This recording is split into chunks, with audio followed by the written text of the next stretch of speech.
If you have a child who is struggling with behavior and you've either been blamed by others or maybe you blame yourself for the bad behavior, this video is for you. My 4-year-old was recently sent home from school for biting another student, and this was not the first time. It was actually the second time this month for him to bite someone. And everyone has lots to say about his behavior, and several people have explicitly stated that I am the problem. They say, I'm too nice. I coddle him. He needs more tough love. He needs spankings. Ouch. If you have ever felt blamed for your child's behavior, this video will help you to answer these questions. Is it true that you caused your child's behavior? Could your soft and loving approach be hurting him? And what do you do next? Answering these questions will help you stay out of that spiral of guilt and shame that we can so easily fall into. Our kids will mess up. We will mess up. Negative thoughts will come up automatically. And this question is a powerful question to keep in your back pocket. Is it true? Are your thoughts about this true? This question is critical as we navigate life as imperfect humans who mess up. When my child got sent home, I had these automatic thoughts. We've tried so many different things with him and nothing seems to be working. I can't help him. He won't change. These were really hard thoughts. Then came the thoughts from others. And it was the same story from 4 different people. They all said that I am the problem. His behavior is because I'm too soft. I coddle him. I am too loving when I need to be stern. Now, I can shake off these comments coming from one person, but coming from all of these people, I started to wonder myself, maybe I am the problem. But here's what I had to remind myself. A thought, even if it's repeated by multiple people, is not truth. Thoughts are generated by the brain. Everyone has them. They are influenced by emotion, stress, past experiences, and perspective. They are not facts. I had to pause and create space between what I am thinking and hearing and what is actually true. The number one question that I offer you to keep asking is, are your thoughts or other people's thoughts true? The thought, I can't help him, is not true. He won't change. This is not true.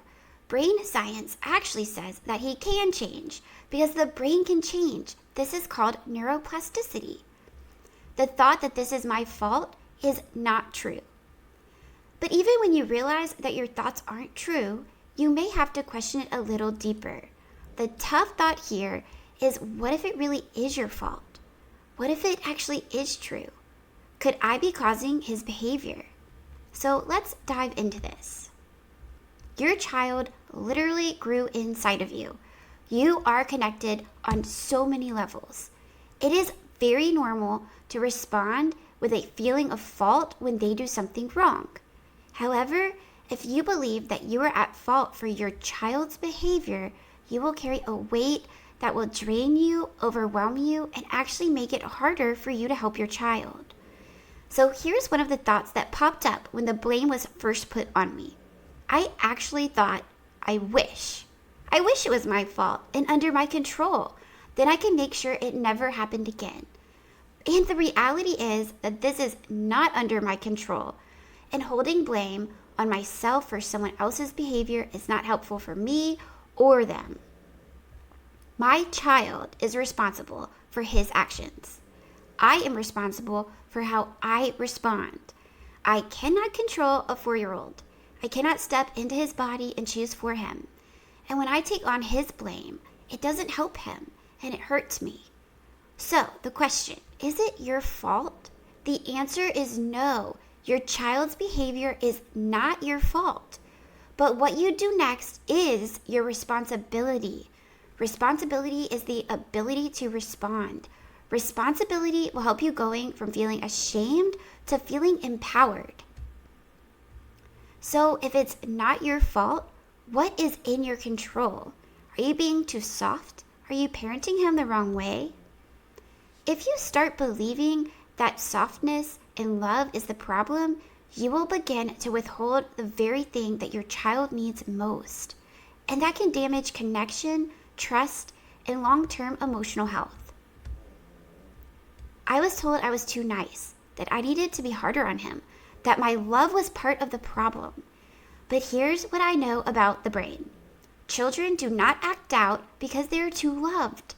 They act out because they are struggling with skills, regulation, or unmet needs. Too much love is not the problem.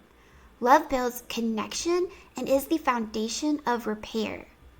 Now, love does not mean no boundaries, and love does not mean allowing the bad behavior.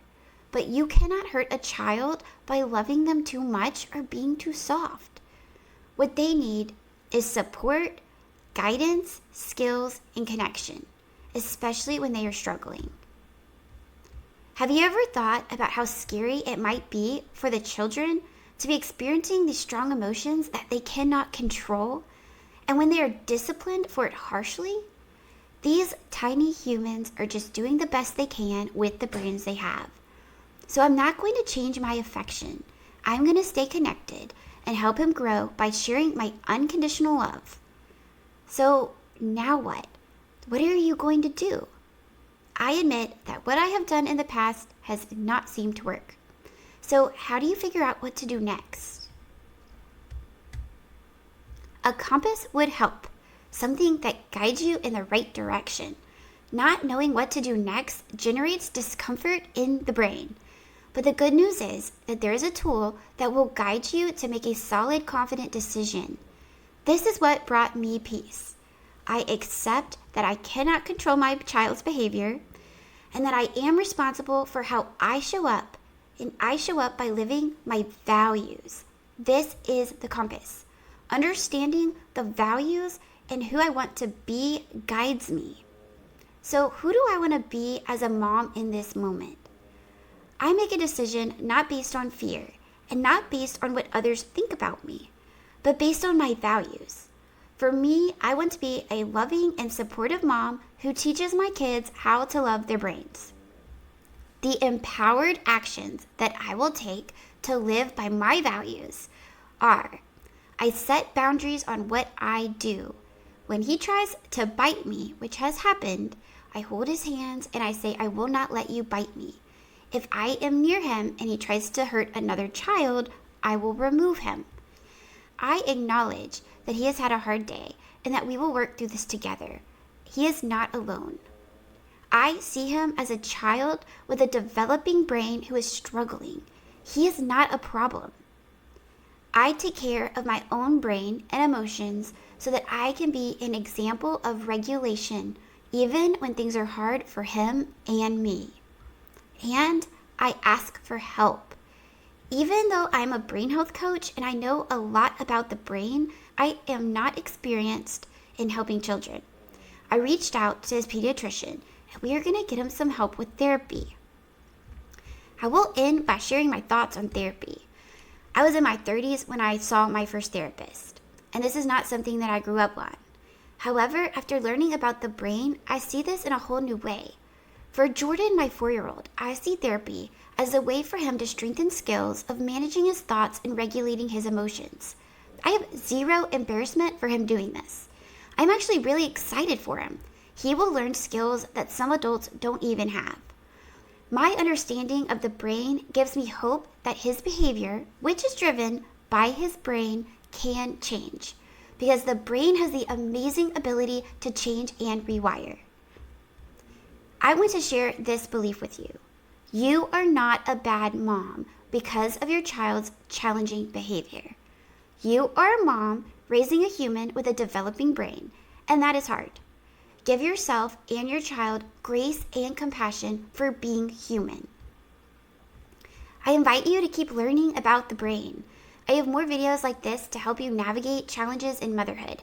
Check out the Healthy Brain Happy Mom playlist on YouTube. You do not have to figure this out alone.